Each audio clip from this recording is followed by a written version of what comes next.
Bismillahirrahmanirrahim. Assalamualaikum warahmatullahi wabarakatuh. Perkenalkan, nama saya Nur Aini, biasa dipanggil Aini.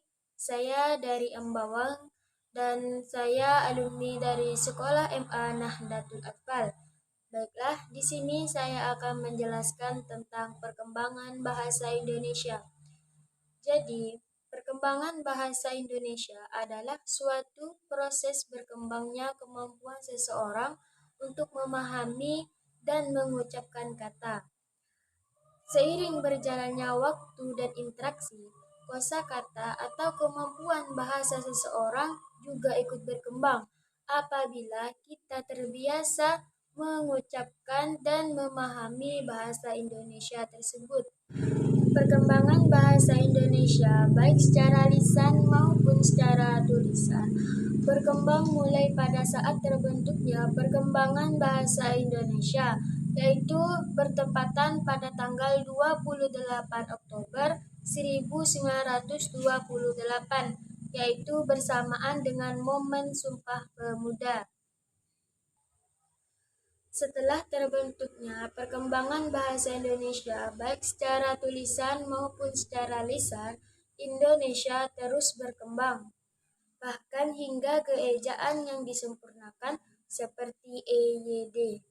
Bahasa Indonesia lahir pada tanggal 28 Oktober 1928. Pada saat itu, para pemuda dari berbagai pelosok Nusantara berkumpul dan berkerapatan dan berikrar, bertumpah darah yang satu tanah Indonesia, berbangsa yang satu bangsa Indonesia, dan menjunjung bahasa persatuan bahasa Indonesia. Itulah Ikrar Pemuda Nusantara. Ikrar Pemuda ini dikenal dengan nama Sumpah Pemuda. Unsur dari Sumpah Pemuda ini merupakan pernyataan tekad bahwa bahasa Indonesia adalah bahasa persatuan bangsa Indonesia pada tahun 1928. Itulah bahasa Indonesia dikukuhkan kedudukannya sebagai bahasa Indonesia nasional.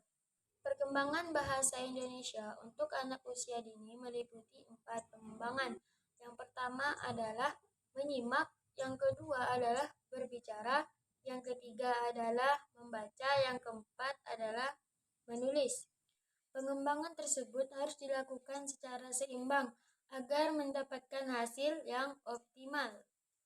Perkembangan bahasa Indonesia saat ini adalah sangat baik. Apalagi semakin diminatinya bahasa Indonesia oleh masyarakat internasional. Bahkan bahasa Indonesia saat ini menjadi pembelajaran di negara-negara lain, contohnya seperti di Australia, Amerika, Jepang, dan lain-lain. Jadi bahasa Indonesia ini adalah sangat penting untuk kehidupan kita sehari-hari terutama. Mungkin hanya ini video dari saya. Sekian dan terima kasih. Assalamualaikum warahmatullahi wabarakatuh.